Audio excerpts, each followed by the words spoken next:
Alors, bonjour à tous. Ici Stéphane Parent de Radio-Canada International. Nous sommes aujourd'hui, journée extraordinaire, jeudi, au Palais des Congrès de Montréal pour le 6e Salon de l'immigration et l'intégration du Québec.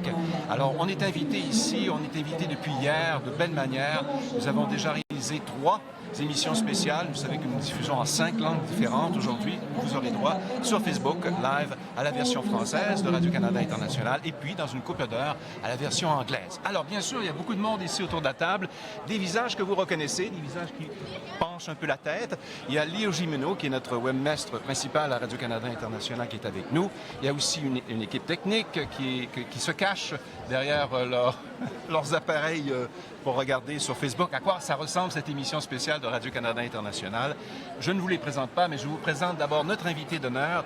Il s'agit de Martien Fossuot. Bonjour, bonjour tout le monde. Et on t'appelle le co-animateur de cette émission spéciale parce que finalement tu vas l'être. Effectivement. Tu es un auditeur de Radio-Canada International depuis des années. C'est pour ça que je ne peux m'empêcher de te tutoyer. Je ne fais pas exprès. Je devrais te vous voyer. C'est la méthode radio-canadienne. Ouais. Mais tu es un ami de la famille. Merci beaucoup. Et on a eu l'idée de te demander de venir ici au salon, de tester ce que le salon a à offrir pour augmenter tes chances de décrocher un bon emploi. Merci beaucoup. J'ai été très honoré. Ouais.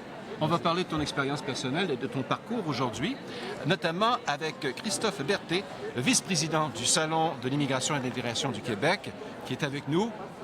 Bonjour Stéphane. J'ai reçu un message de votre présidente ce matin en me disant « ça va très bien, 4500 personnes ». Et vous êtes la deuxième journée du salon, parce qu'il y en a 2, c'est toujours un peu plus grand au niveau de l'achalandage, je crois. Oui, c'est vrai que c'est beaucoup plus grand. On a changé un peu le format, puisqu'on faisait ça le vendredi et samedi sur les 4 premières éditions. On s'est rendu compte qu'il y avait un peu moins de monde le samedi, et depuis qu'on fait ça en semaine sur 2 jours, en effet, hier et aujourd'hui, on se rend compte qu'en semaine, le deuxième jour est généralement plus achalandé. Mais il y a aussi tout un événement protocolaire le matin qui fait qu'il y a beaucoup d'achalandage, avec notamment la Chambre de commerce de Montréal qui est présente, avec Montréal International qui est présent, oui. et nos importants partenaires aussi. Mais quel beau lien vous faites avec votre prochain invité ici autour de la table. On va revenir avec vous en conversation dans quelques instants, mais il faut absolument vous présenter Hubert Bolduc, qui est le PDG de Montréal International. C'est un organisme avec lequel Radio-Canada International est familier parce que souvent on fait des articles au sujet de la dimension internationale de Montréal et votre organisme joue un rôle central pour développer cette image au plan international. Absolument. Nous, on a le mandat chez Montréal International d'attirer, de retenir et d'accueillir des organisations internationales, du talent international et des investissements directs étrangers. Donc, on est vraiment au cœur de l'activité internationale de Montréal. Qu'est-ce que vous venez faire ici au Salon aujourd'hui? Bien, dans le mandat d'attraction et de rétention des étudiants internationaux, Montréal International joue un rôle pivot, en ce sens que nous avons fait une étude il y a 1 an qui démontrait que sur les 32 000 étudiants internationaux qui venaient faire leurs études à Montréal, la moitié avaient des intentions de demeurer après leurs études, que ce soit baccalauréat, maîtrise ou doctorat. Malheureusement, sur la moitié qui avait des intentions de rester, on en gardait seulement 1/5, donc à peu près 2500, 3000. Nous avons présenté cette étude au gouvernement et nous leur avons dit, on croit chez Montréal International qu'on est capable potentiellement de tripler le nombre d'étudiants internationaux qui demeurent après leurs études. Vous iriez à combien? 15 000? On voudrait aller à environ... Notre objectif sur 3 ans, c'est de passer de 3 000 à 9 000. Ah, d'accord, vous avez raison. Alors, oui. de passer d'un projet de vie étudiante à un projet de vie complète. Et ce salon est une possibilité pour nous de justement tenter de convaincre ces étudiants internationaux de rester ici. La clé, c'est l'expérience du travail pour qu'ils restent un jour. Les stages en entreprise, je pense que vous êtes sur un filon, là. Exactement. Donc, il y a trois obstacles, si je peux m'exprimer ici, au maintien d'un étudiant ici. Le premier, c'est ils ne sont pas dans l'ordre. Ouais. La langue, oui. À la fois le français, mais aussi l'anglais, parce que la plupart des immigrants qui viennent ici parlent 3 langues. Ils vont parler le français, ils vont parler l'anglais plus leur langue maternelle. Tout à fait, donc, c'est la bien langue, ça. premier. Le second, c'est la question de la complexité des systèmes d'immigration, mais tout semble indiquer que dans 2 semaines, on devrait avoir des réponses assez positives de la part du gouvernement fédéral à cet effet. Donc, pour faciliter le processus d'immigration, pour le rendre plus simple. Et le troisième, vous l'avez bien dit, c'est toute la question de l'emploi. Donc, comment pouvons-nous nous assurer que ces étudiants puissent avoir accès à un stage, avoir une expérience québécoise de travail ou montréalaise de travail, ce qui va faciliter considérablement par la suite leur embauche après leurs études. Je sais que depuis quelques années, notamment l'Université Laval, s'intéresse beaucoup au cas de ces étudiants qui fuient entre les mains, qui retournent. Et il y a tout un projet pour aider l'adaptation. Et ce salon s'appelle non seulement le salon de l'immigration, mais de l'intégration. C'est important. Au niveau du défi de l'intégration, est-ce que Montréal International prévoit des liens avec les universités qui déjà essaient d'accomplir une partie de ce travail de rétention des employés, pas des employés, on l'espère, mais des étudiants étrangers? Nous, on est vraiment sur la rétention des étudiants internationaux. Je sais que le gouvernement a dans ses cartons un projet de faire de l'attraction, de profiter du fait que Montréal a gagné meilleure ville universitaire au monde pour faire ses études. Donc, ça, c'est un autre aspect de la question d'attraction. Donc, nous, la rétention, c'est vraiment s'assurer qu'ils prennent les cours de français ou qu'ils prennent les cours d'anglais, s'assurer qu'on les accompagne vraiment dans les processus d'immigration et s'assurer, et dans le cas de ce salon, de faciliter leur embauche. C'est dans ce périmètre-là que se définit l'action de Montréal International. Pour le reste, il y a d'autres organisations qui font d'autres choses tout aussi importantes, mais nous, on se concentre sur ces 3 activités. Vous avez fait le tour du salon, un peu. Qu'est-ce que les gens vous demandent ou vous disent? Dans le cas de notre kiosque, nous, on a convaincu des entreprises, des grandes entreprises montréalaises et québécoises de venir s'asseoir dans notre kiosque et de répondre aux questions et de proposer des stages et de proposer des offres d'emploi. Donc, on a eu une première expérience hier. On va voir ce que ça va donner plus tard aujourd'hui, mais on pourra en parler davantage à l'issue du salon. Mais de ce qu'on m'a dit ce matin, la réponse est excellente. Fantastique. Hubert Bolduc, PDG de Montréal International, vous allez poursuivre votre mission à travers ce salon. Vous avez d'autres obligations, donc on vous laisse filer. Merci. Permission spéciale. Mais vous reviendrez l'an prochain si on peut vous lancer déjà l'invitation. Avec plaisir. Parce que nous, ici à Radio-Canada International, on sent vraiment qu'il y a un lien, il y a une affinité amicale, professionnelle, bien sûr. Tout à fait. Sous le signe de l'amitié, on peut faire beaucoup de choses. Merci beaucoup, Hubert. Merci à vous. Merci beaucoup. Et Christian. Christophe. Ça se produira 2 fois, vous me le direz 2 fois. Pardonnez-moi. Alors, dites-moi, au niveau de convaincre les entreprises, d'offrir des stages de formation, ces choses-là, qu'est-ce que vous avez prévu pour mettre en contact les gens qui viennent ici?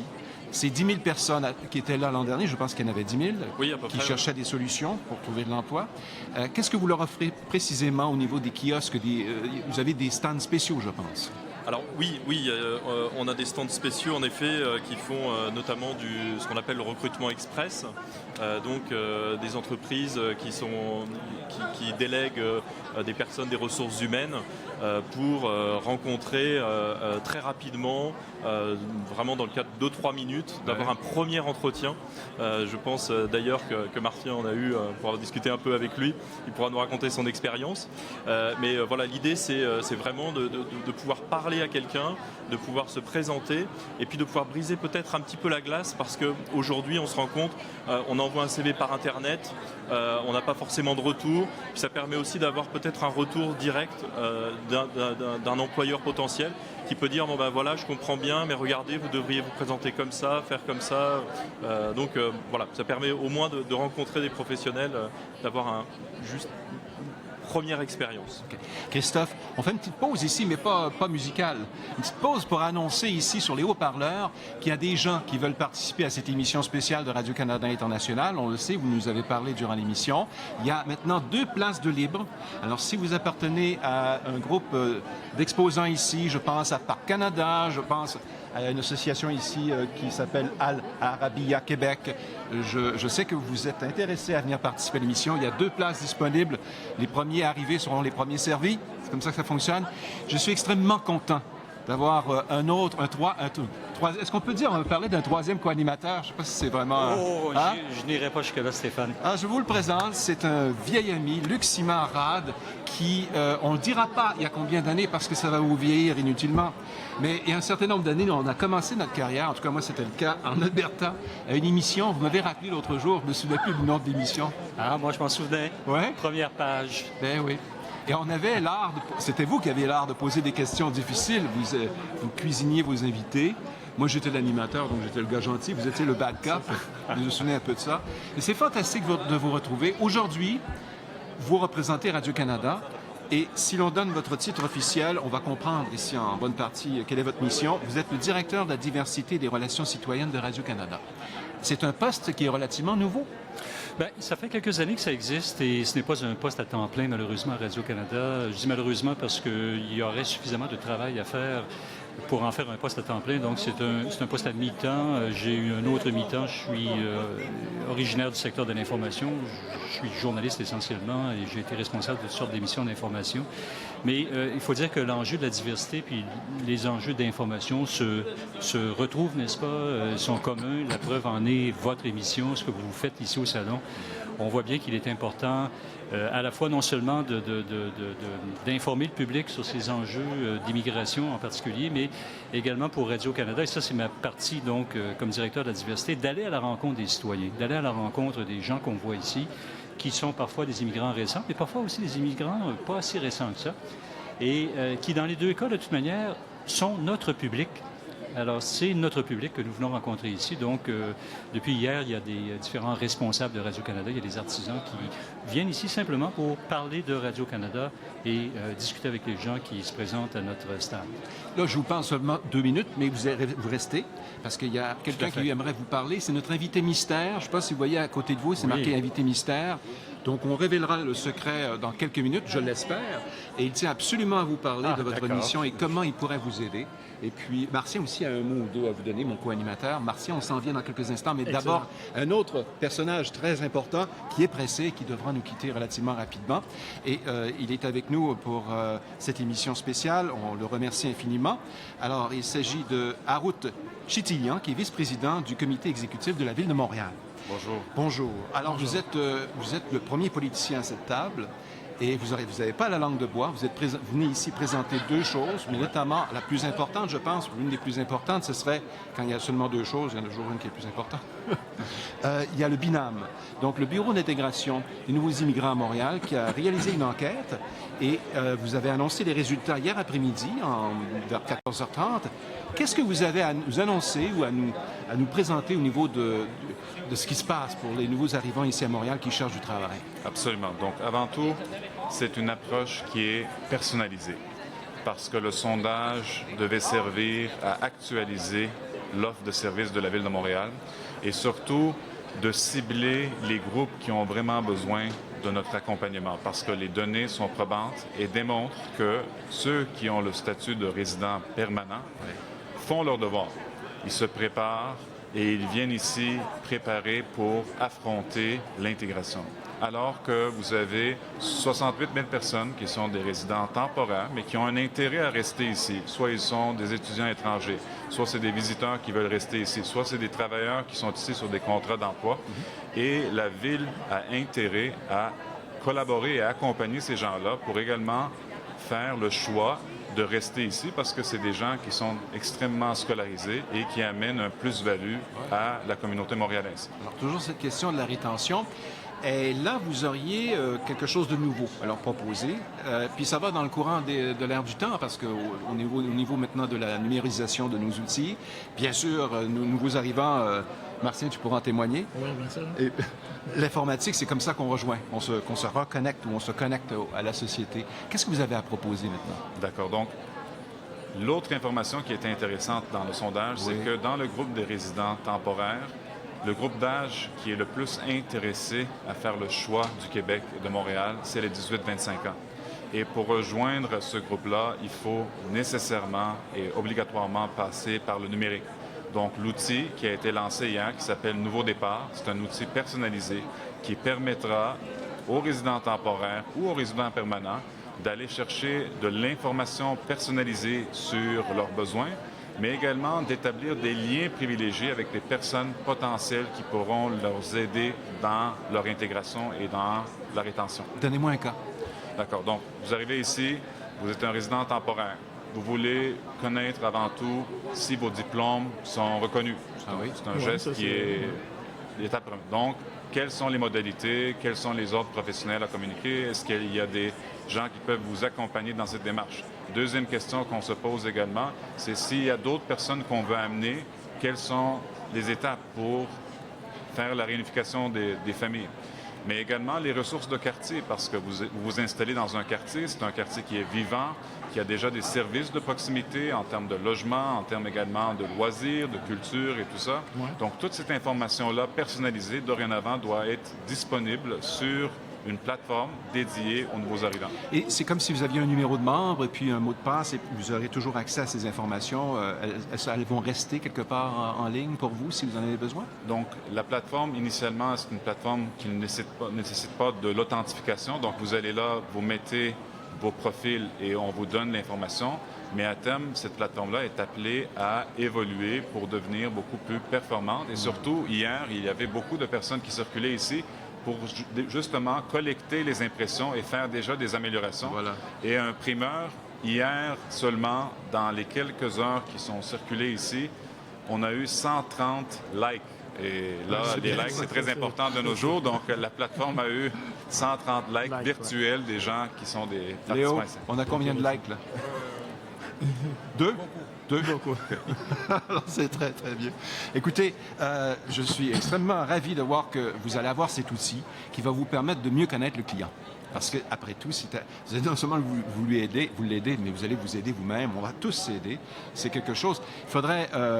est-ce qu'il y a un endroit où on peut aller pour voir ça, pour tester, pour jouer? Donc, sur le site web de la Ville de Montréal, on va juste aller chercher l'onglet « Nouveau départ » en français et « New Beginning » en anglais. Et l'autre primeur, et ça, c'est une ville qui est francophone foncièrement à Montréal. On est la deuxième grande ville francophone au monde.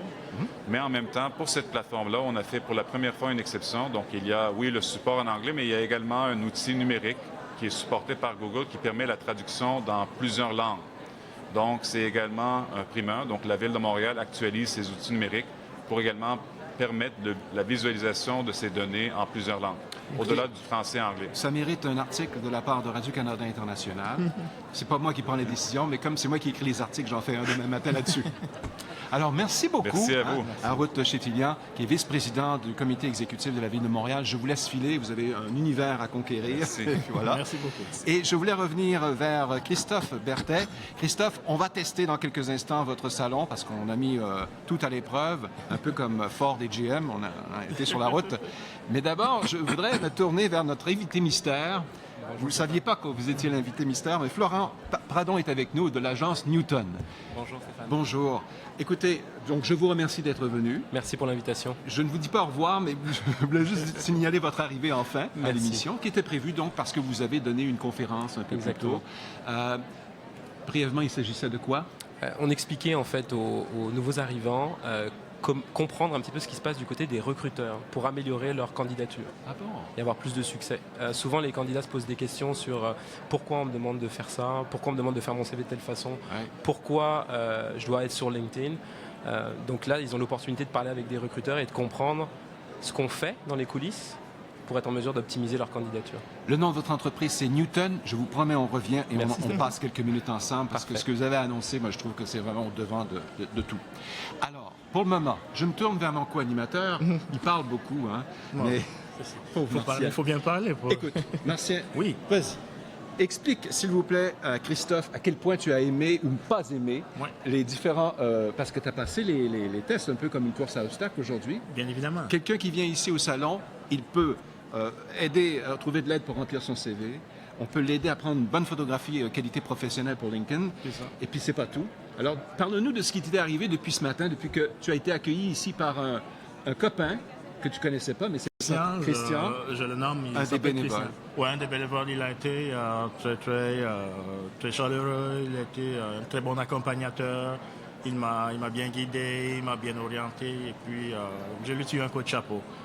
Ce que je dirais à Christophe, ce que j'ai beaucoup aimé, c'est la diversité, c'est la multiplicité des exposants, des compagnies qui viennent d'un peu partout.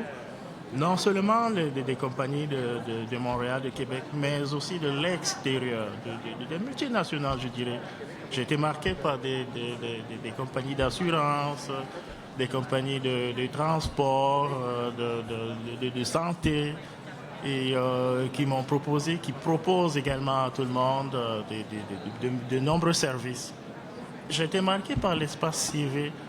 Vous savez qu'un nouvel arrivant, permettez-moi la répétition, arrive au Québec, il se dit, oh, CV, est-ce que c'est la même chose? Il y a beaucoup de points d'interrogation, on est un peu perdu.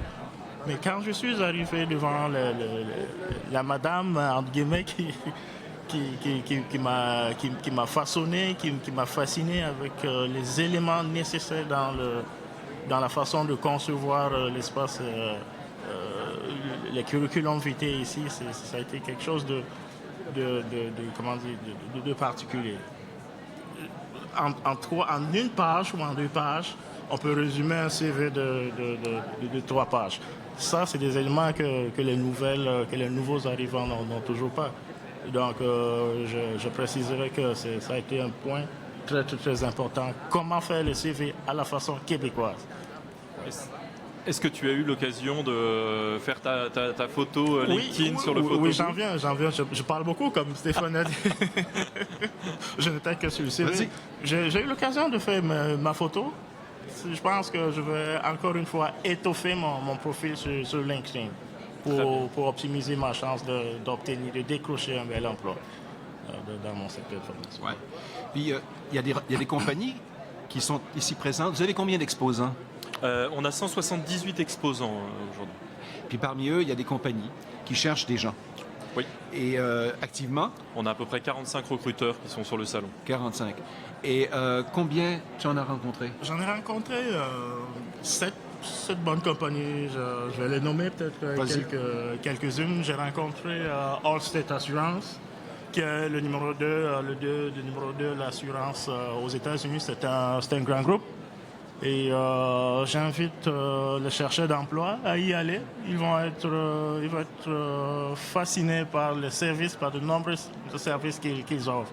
Donc, avant de quitter le salon, faites un tour. J'ai également été fasciné par la compagnie CGI, qui est une grosse firme de conseil en technologie de l'information. Pas seulement en technologie de l'information, mais aussi en d'autres services. Ça va être dans les services de manufacture, de gaz, de pétrole, de gaz. C'est vraiment un des gros concurrents aux grosses firmes internationales que l'on connaît. Je ne vais pas citer les noms ici, mais j'invite également le monde et les chercheurs d'emploi à y aller. Via Rail, j'ai été, je vais le souligner, très très heureux. Je prévois d'ailleurs la visite dans les Maritimes cet été. Je pense que je vais profiter de l'occasion pour aller avec Via Rail. C'était une bonne compagnie aussi. Ce serait gratuit si tu y travaillais, bien sûr. C'est pas grave, ça m'aide. Je profite pour découvrir aussi la partie est maritime atlantique du Canada. Me dit-on, c'est un bel endroit. Santé Canada qui fait également de bonnes choses. Algorithme Pharma qui également est une excellente compagnie. Mais Martien, vous êtes... Oui, allez-y Christophe. Non, je suis fasciné. J'écouterai, moi, parler du salon. J'ai l'habitude de dire, je suis le premier à avoir bénéficié des services du salon. En effet, j'ai eu l'idée, je suis arrivé, comme vous l'entendez, je suis pas né au Lac-Saint-Jean. Donc je suis arrivé il y a 8 ans au Québec. Et j'ai cherché ce salon qui n'existait pas. Et donc j'ai eu l'idée de le créer. On s'est entouré d'une équipe et puis petit à petit donc je suis allé voir les entreprises, j'ai commencé à discuter avec elles et toutes les entreprises que cite Martien en effet, j'ai eu l'occasion de les rencontrer presque toutes et de leur vendre un petit peu le projet au départ pour certaines et il y en a qui nous suivent maintenant depuis 6 ans. Et moi j'ai bâti mon réseau comme ça en tant que nouvel arrivant en allant voir ces entreprises pour le salon. Donc, Martien, il faut expliquer à tout le monde qu'est-ce qui t'est arrivé quand tu étais arrivé à Montréal. Martien écoutait Radio-Canada International depuis quelle année? J'écoute Radio-Canada International depuis 2005. En fait, 2005, c'est le premier contact avec Stéphane Parent, parce que c'est un vieil ami.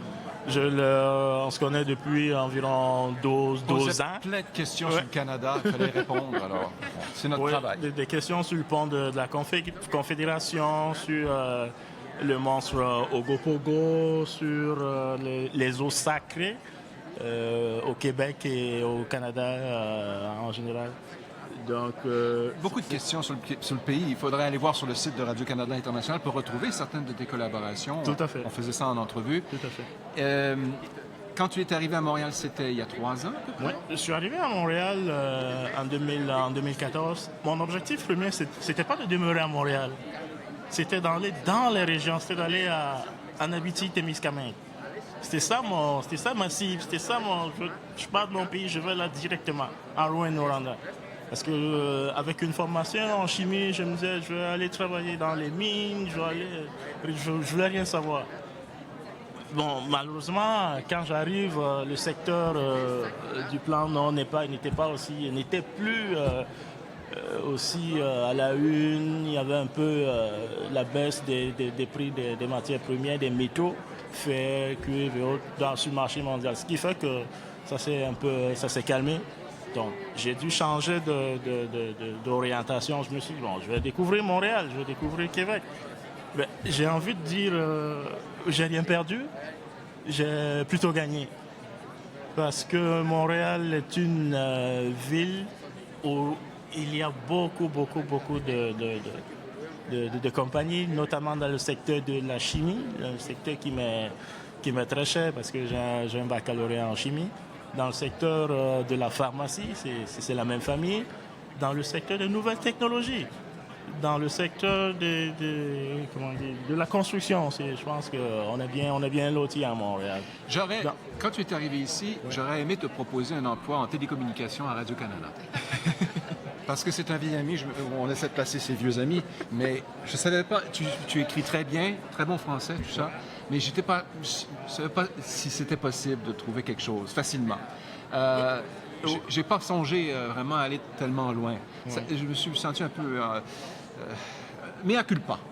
Hein? Bon, c'est pas grave, on peut toujours corriger le tir. Oui. Il n'est jamais trop tard, comme on dit dans la vie. Luc Simard-Rad est avec nous, c'est le directeur de la diversité et des relations citoyennes Radio-Canada. Luc Simard, c'est votre travail, quelque part. Je vais vous mettre des mots dans la bouche, je vais tout de suite faire ce que vous voulez avec. Mais je pense que c'est votre travail d'ouvrir les corridors, de préparer l'arrivée, de convaincre les patrons, de préparer l'environnement et de remplir la promesse. Est-ce que ça résume un peu? C'est très bien dit, Stéphane. Il y a beaucoup de travail à faire, beaucoup de travail dans la composition du personnel de Radio-Canada parce que nous n'avons pas en ce moment un personnel qui reflète très bien la composition de Montréal. Si on regarde juste les gens qui sont ici aujourd'hui, ça représente Montréal, en fait. Hein. On parle du salon d'immigration, mais on pourrait appeler ça le salon montréalais. Ça ressemble aux gens qu'on va croiser tout à l'heure quand on va sortir d'ici, quand on prend le transport collectif.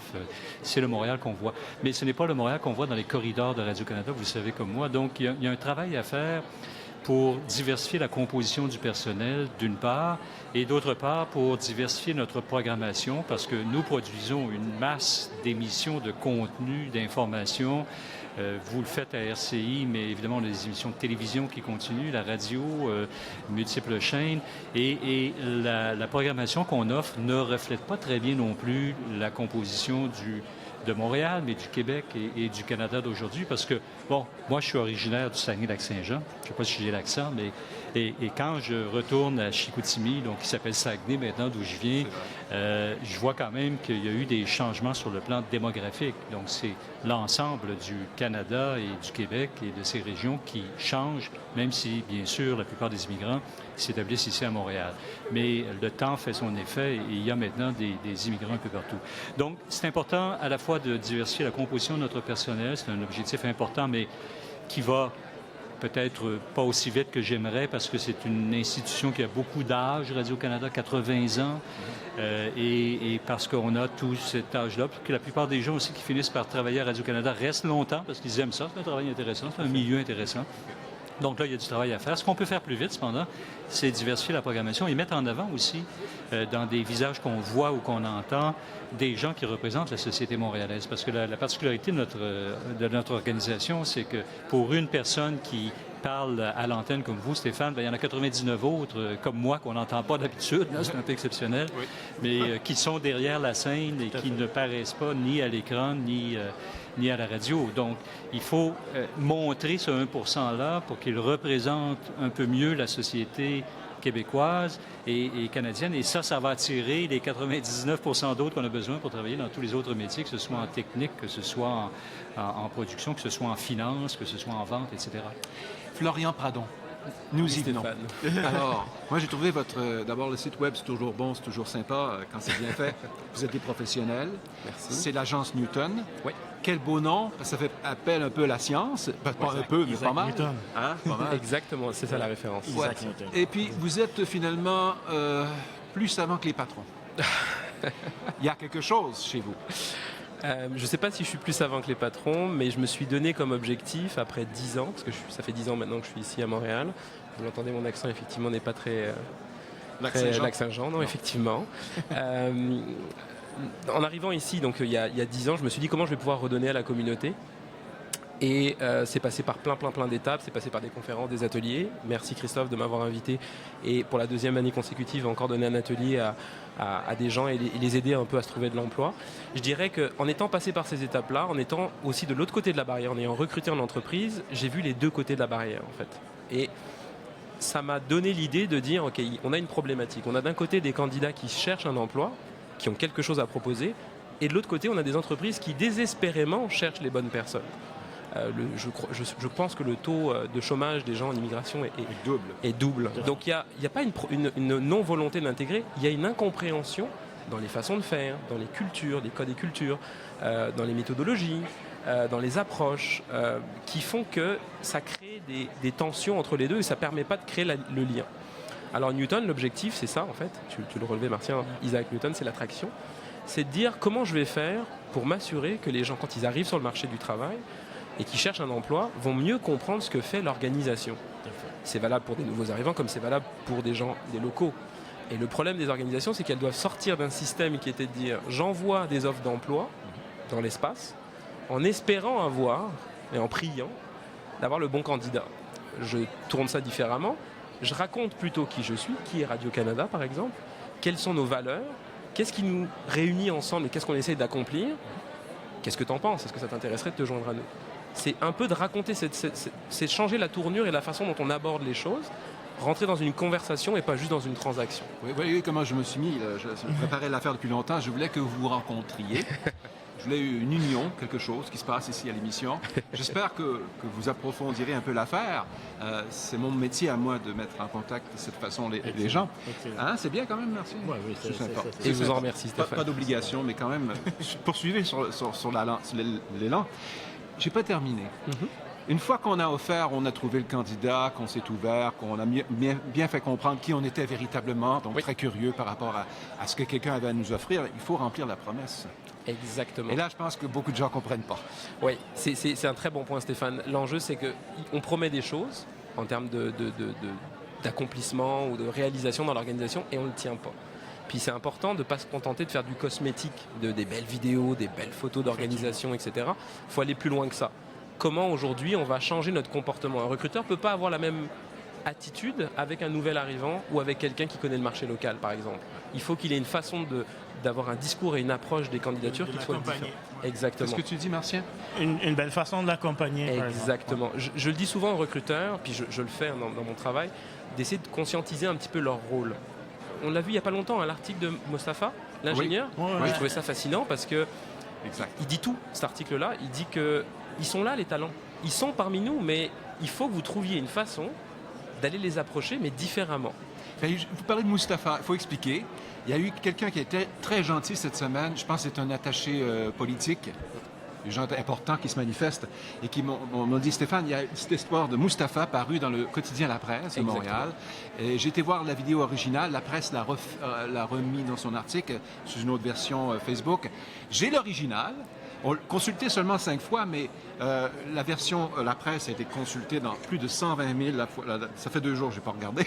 Alors, ça y est, par contre, 90 000 en 24 heures. Alors, Moustapha, son nom, c'est Mostafa.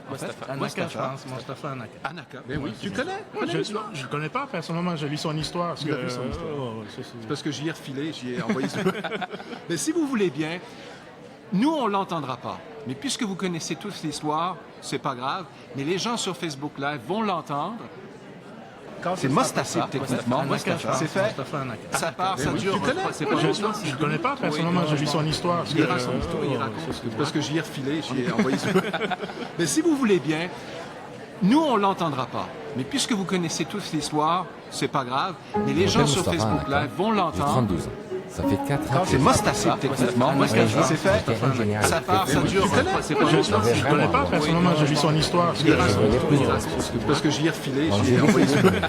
Mais si vous voulez bien, nous, on l'entendra pas. Mais puisque vous connaissez tous l'histoire, c'est pas grave. Mais les gens sur Facebook Live vont l'entendre. Ça fait 4 ans. C'est Mostafa, techniquement. C'est fait. Ça part, ça dure. Je ne connais pas personnellement, j'ai vu son histoire. Parce que j'y ai refilé, j'y ai envoyé. Mais si vous voulez bien, nous, on l'entendra pas. Mais puisque vous connaissez tous l'histoire, c'est pas grave. Mais les gens sur Facebook Live vont l'entendre. Ça fait 4 ans. C'est Mostafa, techniquement. C'est fait. Ça part, ça dure. Je ne connais pas personnellement, j'ai vu son histoire. Parce que j'y ai refilé, j'y ai envoyé. Mais si vous voulez bien, nous, on l'entendra pas. Mais puisque vous connaissez tous l'histoire, c'est pas grave. Mais les gens sur Facebook Live vont l'entendre. Ça fait 4 ans. C'est Mostafa, techniquement. C'est fait.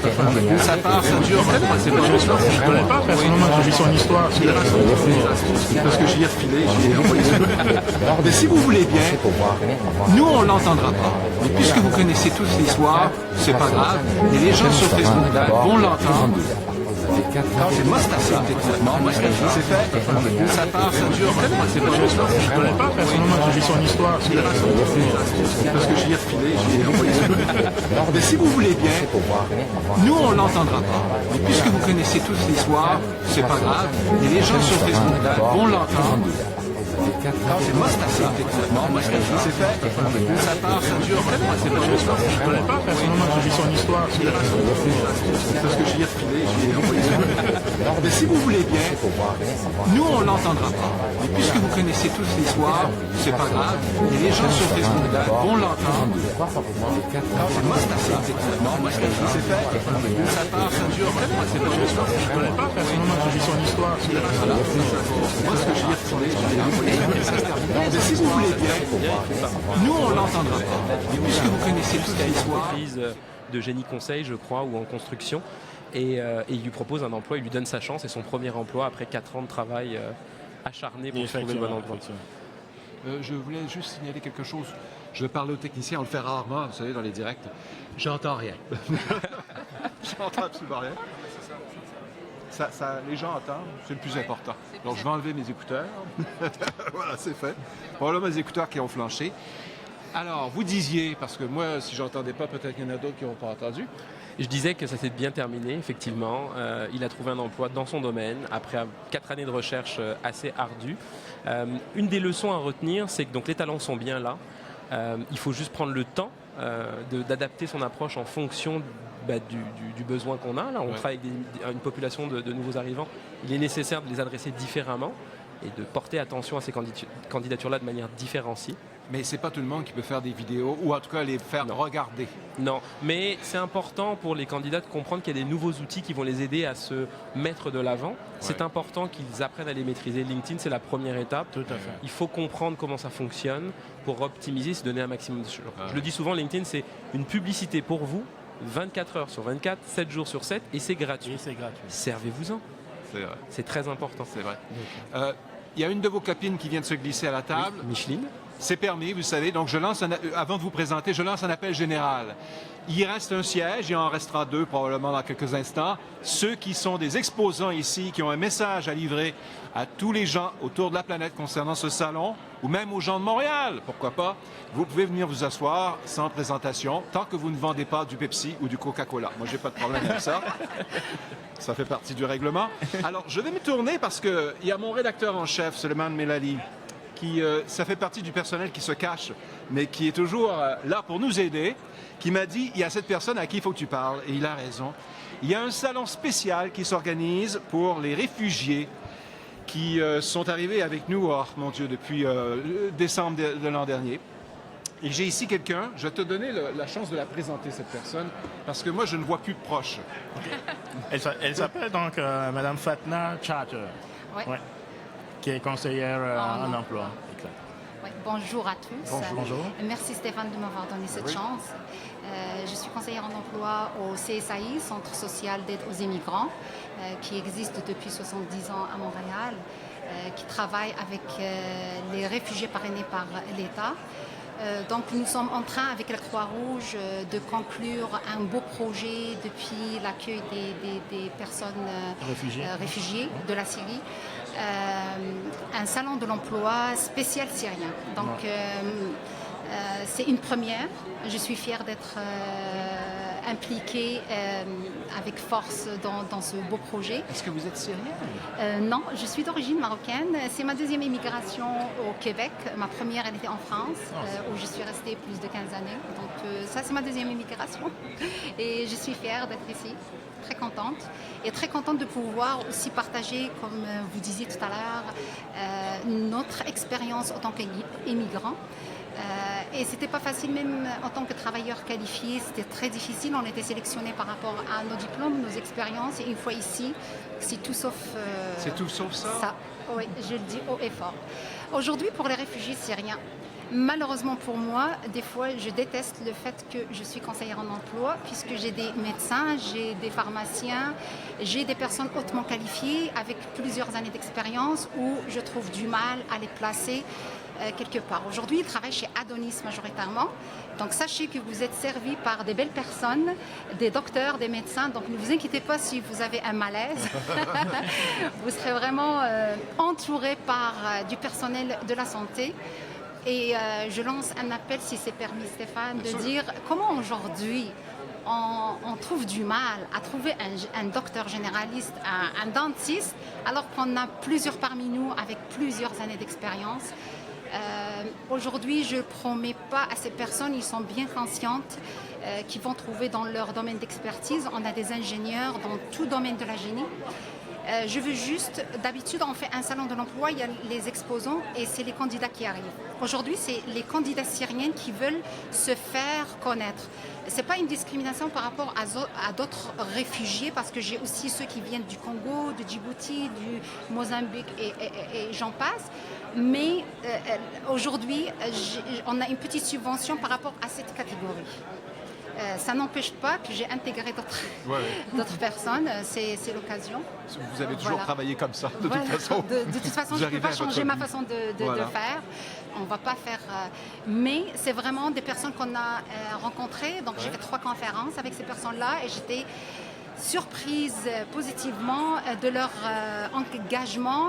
Ils sont contents d'être ici. Mais sachez qu'ils ont tout perdu. Ils ont gardé juste leur diplôme. Des fois, ils n'ont même pas le diplôme en papier. Ils ont leur année d'expérience. Et ils veulent garder ça.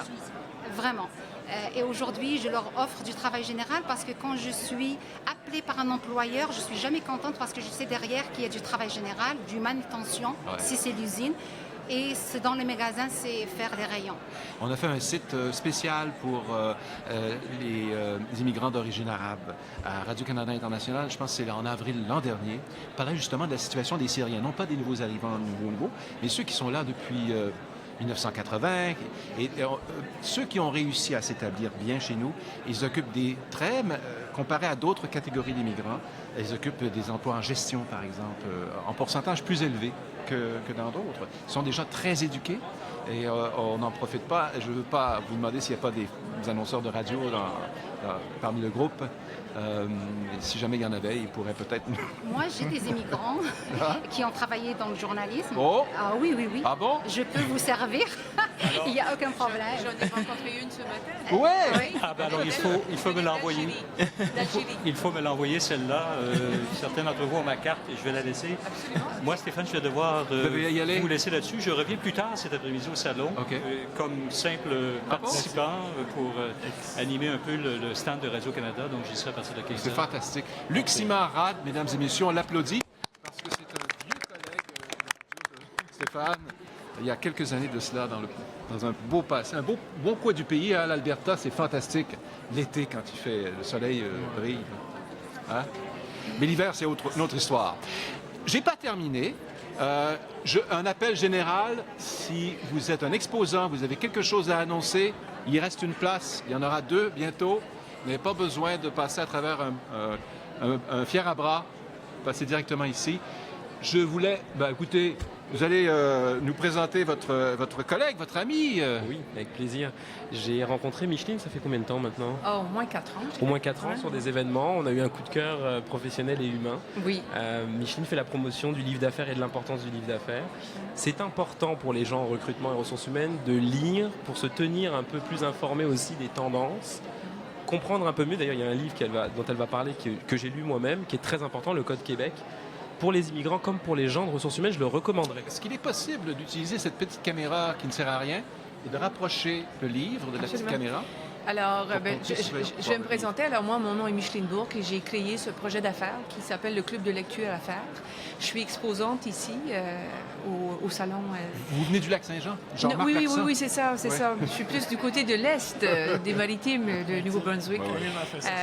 Quoique ça fait très longtemps que je suis ici au Québec. Alors, le projet d'affaires que j'ai créé, c'est de créer un carrefour de rencontres dans la francophonie pour les adeptes de la littérature d'affaires.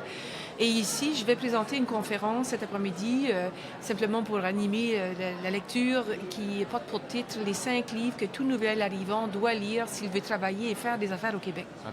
Alors, j'ai amené une collection de 5 ouvrages québécois, bien sûr. En partant, c'est pas vraiment un livre d'affaires, mais c'est un livre qui, à mon avis, est un indispensable, qui s'appelle le Code Québec, qui est relativement récent. C'est un ouvrage qui a été publié par les Éditions de l'Homme, coécrit par Jean-Marc Léger, Sondage Léger, là, Jacques Nantel, grand prof au HEC, et Pierre Duhamel, président, directeur général de la Fondation de l'entrepreneurship. Alors voilà, ça c'est le premier, qui dresse un portrait, mais avec des années et des années de recherche, qui permet de définir c'est quoi un Québécois aujourd'hui. C'est très intéressant. Je pense que c'est un code en 7 points. Ils l'ont fait en 7 points. C'est ça, c'est les 7 différences qui font de nous un peuple unique. Mais finalement, on a à peu près 70% de Canadiens anglais, puis le 29% qui reste, c'est ça qui nous distingue. Tu connais? Oui, je l'ai regardé passer à la télé. Oui. À des émissions je pense qu'il y a une émission le dimanche qui ressemble. Je pense ici, c'est tout le monde en parle. C'est un excellent bouquin, facile à consulter, bien écrit, bien documenté. C'est de la recherche scientifique. C'est bien étoffé. Je vous en présente un autre? Oui, vous en avez 5. Oui, je vais faire ça vite. Je pensais que c'était important de jeter un coup d'œil sur la situation des femmes. Votre collègue Marie-Louise Arsenault a eu l'idée absolument fantastique de créer un livre qui s'appelle l'abécédaire du féminisme. Donc, de A à Z, c'est des thèmes qui portent sur la situation des femmes. Mais c'est aussi un livre que je recommande, pas juste pour le message qui est sous-entendu là-dedans, mais c'est parce qu'il y a plein d'histoires, il y a plein de références sur la culture, sur l'actualité, les personnages publics, l'histoire du Canada, l'histoire du Québec et du Canada, c'est-à-dire. Donc, il y a vraiment beaucoup de contenu. Puis, c'est pas juste un livre qui fait l'apologie du féminisme, quoique le message est clair, là. Alors, je trouvais que c'est important de cadrer ça dans la discussion avec des nouveaux arrivants.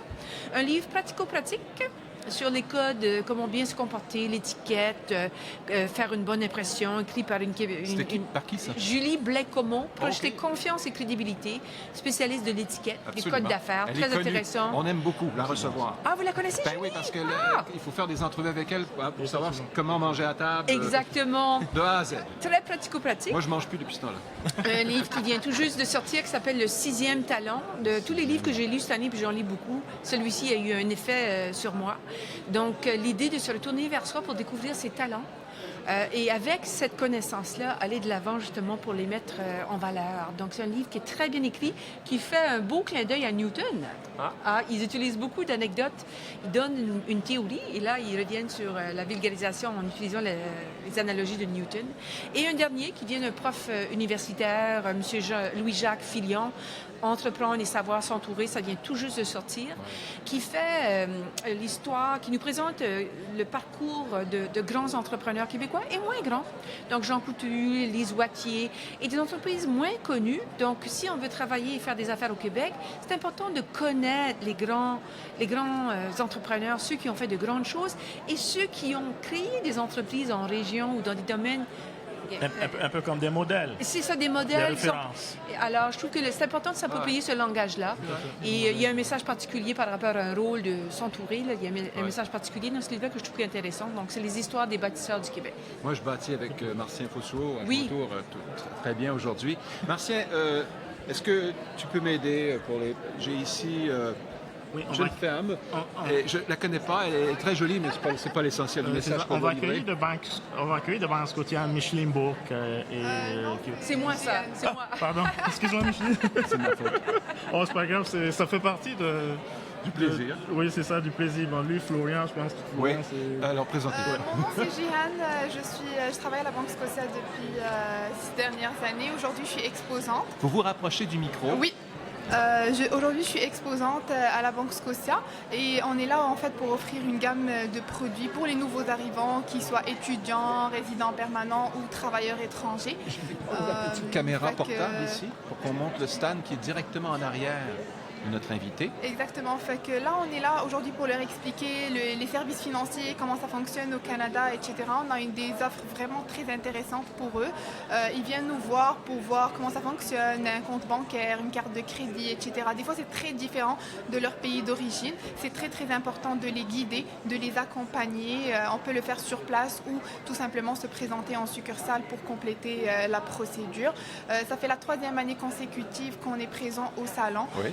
Une très grande banque canadienne, présente aussi au niveau international. Je montre vos collègues. Oui, c'est ça, ils sont là pour m'encourager. Alors, on est très content de les accompagner et leur offrir ce qu'ils ont besoin en fait en termes de produits financiers. Très bien. Est-ce que vous pourriez me faire une faveur? Oui, bien sûr. C'est rare. Normalement, on a une grosse équipe et là, aujourd'hui, on a un petit budget. Il me manque une personne. J'ai besoin que vous alliez au stand de Parc Canada qui se trouve directement à l'arrière de moi. OK. Ils m'ont promis de participer à l'émission aujourd'hui. OK. Ils ont même fait une demande officielle hier. OK. Et puis, on les voit pas. Ils se cachent. Ah, Ils ok. sont 4. Et on leur a demandé, vous venez en groupe ou tout seul, peu importe. Vous allez les chercher? D'accord. C'est gentil. C'est très gentil. Fait que Bon. je me déplace? Oui. Non, vous restez assise. Ah, parfait, oui. Écoutez, moi, j'ai besoin de... Hey, en attendant, est-ce que je peux vous présenter un Français qui a écrit un livre ici, qui vit au Canada depuis 10 ans? Oui. C'est mon bonus cet après-midi. Viens Venez. donc. Alors, c'est un Français qui a écrit un livre qui s'appelle Une décennie canadienne, à compte d'auteur. Allez, Graham, viens-t'en. Et il s'appelle Graham Villeray. C'est un auteur en devenir. J'ai voulu faire un petit coucou à Graham parce qu'il explique bien dans son propre langage son expérience de vie ici au Canada. Oui. Je pense qu'il est ici encore pour un très bon moment, hein, Graham. Je pense que le Québec, ça vous plaît, après avoir fait énormément de voyagements ici au Canada. Alors, un petit coucou à Graham. Oui, bonjour. Bonjour. Bonjour. Oui, effectivement, je me plais beaucoup au Canada. Je suis même devenu Canadien le plus vite possible. OK. Ça fait maintenant 16 ans que je suis au Québec. Je suis d'abord arrivé à Montréal, j'ai passé 1 an à Montréal, ensuite je suis allé à Québec. Et puis là, je me suis vraiment beaucoup plu. Et puis, bon, en fonction du travail, et puis avec ma femme, on est revenu à Montréal au bout de quelques années. Enfin, on a quand même passé 8 ans à Québec. Ouais. Et là, on est... Ton livre, c'est bien La décennie canadienne? Mon livre s'appelle Une décennie canadienne. Oui, je viens de publier un livre qui s'appelle Une décennie canadienne. Merci. Oui, mais non, mais c'est super parce que promo. je l'ai choisi parce que c'est dans le langage. Et quand un immigrant arrive ici au Canada, commander une tasse de café ou un expresso, il y a toutes sortes de langues, de problèmes de langage qui se présentent, plein de nouveautés à découvrir. Et il l'explique très bien dans son livre, son petit parcours qui nous fait voyager vraiment partout au Québec. Là. Donne-nous un exemple de ça, parce que je sais que Martien, il connaît ça aussi, il pourra partager avec vous. Allez, un exemple. Un exemple.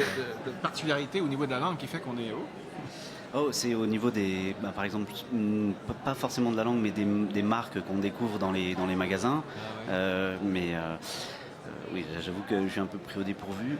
C'est l'accent qui m'a le plus marqué. Quand on arrive ici, on a un accent français. Moi, en plus, j'ai un accent parisien, de maudit parisien.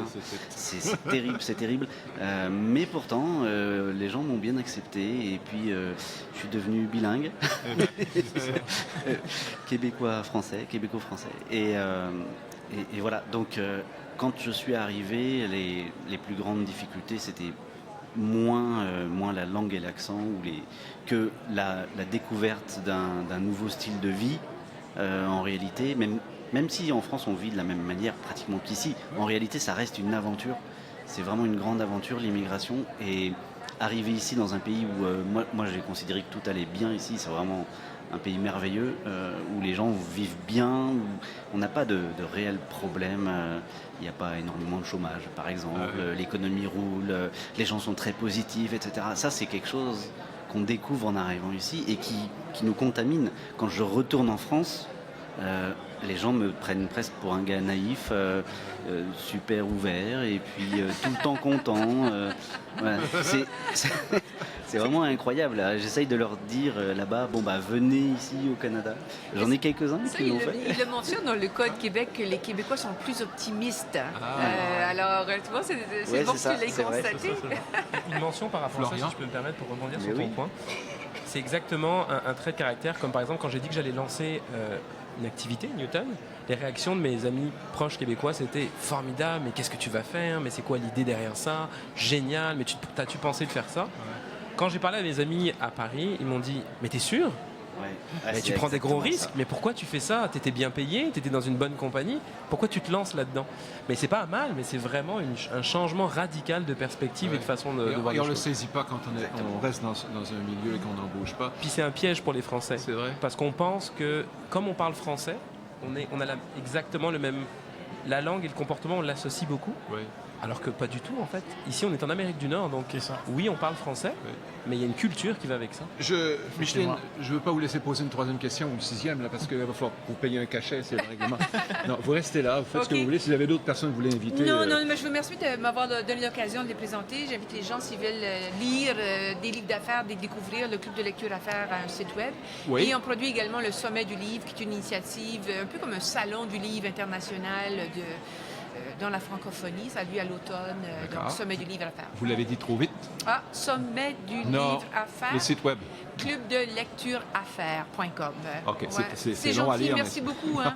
Mais ça marche. Ça fait plaisir. Merci. Ça fait plaisir.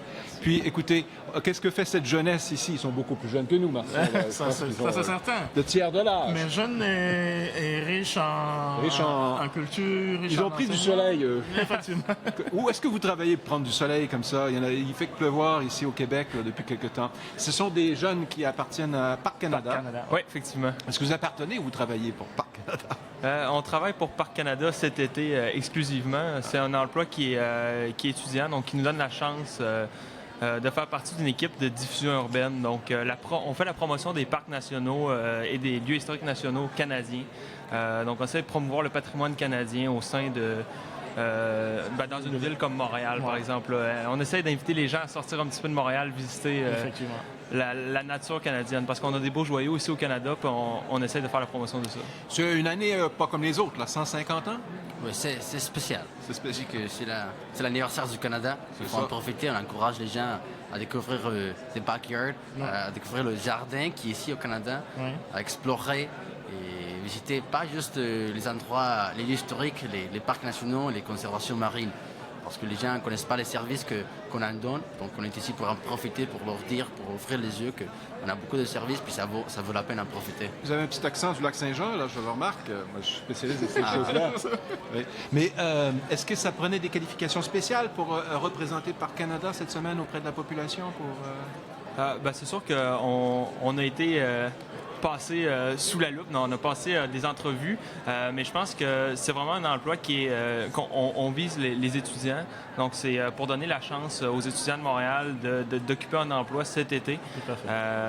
Donc, c'est vraiment un emploi qui visait... On n'est que des étudiants dans notre équipe. Il y a quelques équipes aussi, d'autres équipes. Mais c'est vraiment un emploi qui vise les étudiants de façon générale. Là, vous avez laissé les filles de côté. Là, vous avez décidé de passer au vote. Les gars passent et puis les filles... Vous avez 2 compagnes aujourd'hui avec vous? On est en fait 12 dans notre équipe. Bon. On est seulement 6 aujourd'hui.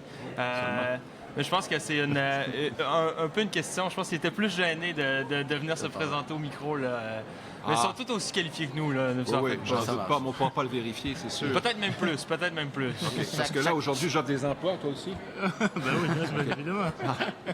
Mais pour revenir un petit peu sur le 150e anniversaire du Canada, cette année, exclusivement, on a la passe découverte qui est une passe en fait qui donne accès aux sites nationaux, aux parcs nationaux, aux sites historiques. Comment on fait pour l'obtenir, cette passe, par exemple?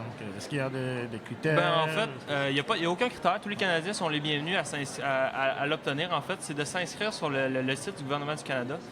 C'est possible de faire une demande à ce moment-là pour l'obtenir. Ils vont vous la livrer gratuitement chez vous. Ouais. Puis justement, ça donne accès à tous les sites, tous les parcs nationaux, tous les sites historiques nationaux. C'est bon pour un véhicule? C'est bon pour un véhicule, exactement. Donc, c'est accroché sur le rétroviseur, puis ça donne accès à 5 ou 7 personnes, dépendant si c'est un petit ou un gros véhicule. Donc, c'est comme ça que ça fonctionne. C'est très bien. Donc, on ferme cette émission spéciale avec vous. Hein? Avec Parc Canada, 150 ans. Alors, allez visiter les parcs, sortez dehors. Ouais, moi, j'habite à la campagne, ça fait que les gens de la ville... Vous êtes les bienvenus. On vous encourage à venir nous voir puis de visiter les lieux historiques, les parcs nationaux. Ben, parmi tous nos soldats qui ont combattu avec nous aujourd'hui à l'émission, là, nos spécialistes de l'immigration et de l'intégration, il y en a qu'un qui reste, qui a tenu le coup. Florian, oui. Votre conférence est terminée. Ça a terminé un peu après-midi. Oui, on a eu beaucoup de questions, donc ça a pris un peu plus de temps. Puis, c'est fini pour vous? Vous rentrez chez vous? C'est terminé, oui. Je repars aider des clients cette fois-ci. Ah oui? Et les accompagner, oui, cet après-midi. Puis, Radio-Canada fait partie du lot, si j'ai bien compris. J'aimerais bien. J'ai d'ailleurs des connexions particulières avec Radio-Canada, chères à mon cœur, puisque j'ai le directeur général du numérique, Maxime Saint-Pierre, qui est un ancien de la compagnie où j'ai travaillé, New Run. Ah bon? Donc, il est très au fait. Donc ça aide quand quelqu'un vous connaît, ça aide. Oui. Et là, vous connaissez Luc aussi, parce que Luc, et merci je vous le dis tout de suite, moi j'ai travaillé avec lui, donc il n'y a pas de gêne. Parfait. Il ne m'a jamais embêté. Et puis, je ne peux pas l'appeler et lui dire comment faire son boulot, parce que c'est mon patron. Ben oui. Mais je vous le suggère de garder le contact avec lui, parce que c'est vraiment quelqu'un qui est convaincu de ce qu'il fait. Ouais. Je suis convaincu de l'importance que ça aura aussi pour vous, là, surtout dans des métiers, vous le mentionnez tout à l'heure, mais dans les métiers technologiques, où il y a énormément de besoins. À Radio-Canada International, je pense qu'on n'a pas tout à fait de mea culpa à faire au sujet de l'intégration, parce qu'on est 5 langues et tout le monde est de couleurs différentes. Moi, je suis amérindien, enfin, de ma grand-mère et de mon grand-père, des deux côtés de la famille. C'est mon héritage. J'y tiens. Mais on est tous différents. Léo, tu viens de l'Argentine? De chez Maradona, Diego Armando Maradona. Bon. Puis Martien, tu n'appartiens pas encore au service de Radio-Canada International, mais peut-être qu'aujourd'hui... Sait-on jamais? Ah, moi, En tout cas, c'est un très bon co-animateur. Ah, tu vas, merci beaucoup. J'aimerais ça si tu venais travailler avec nous. Ça ferait plaisir, ça serait bien. Ouais. Ça fait partie des choses de l'âme, de la vie. Tout à fait. Hein? Tout à fait.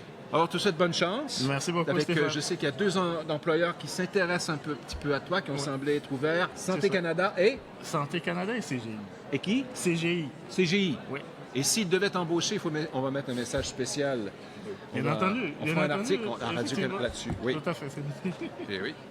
Bon, alors c'est fini. Merci beaucoup, tout le monde de nous avoir accueillis si gentiment. Ici, le service français de Radio-Canada International. Nous sommes toujours, mais pour quelques secondes seulement, pas là au Palais de la Civilisation, pas encore, ce sera l'an prochain à Ottawa, mais au Salon des Congrès de Montréal, dans le cadre de ce 6e Salon de l'immigration et de l'intégration des nouveaux arrivants ici au Québec. Merci beaucoup à l'équipe qui organise, Madame Folliette, et puis à Christophe également, son vice-président, qui nous ont tendu la perche et on a accepté l'invitation. Et puis, je suis sûr qu'il y a d'autres personnes auxquelles on pourrait... faire un discours ou deux, mais moi je suis pas les bénévoles. Les bénévoles, les accompagnateurs, et les professionnels qui donnent de leur temps. Ceux qui sont ici autour, on les applaudit. Et les professionnels qui donnent de leur temps pour aider les nouveaux arrivants et les immigrants à s'intégrer, à se trouver de l'emploi. Un remerciement spécial aussi à M. Christian Caillot, qui a été un excellent accompagnateur, un excellent guide et puis bénévole. Un bon bénévole. Il l'a suivi, Christian, il est d'origine belge. Effectivement, il est d'origine belge. Ouais. Il a travaillé ici au Québec. Les tracas. Pas vraiment quand il est arrivé. Je pense qu'il a eu une bonne réception. Ouais. Et puis, OK, c'est pas la même histoire qu'il m'a racontée. Bon, il y a toujours des difficultés dans la vie. Des fois, ça prend du temps à régler, mais ceci fait partie de la solution, une partie de la solution. Ici Stéphane Parent. À la semaine prochaine. À la semaine prochaine.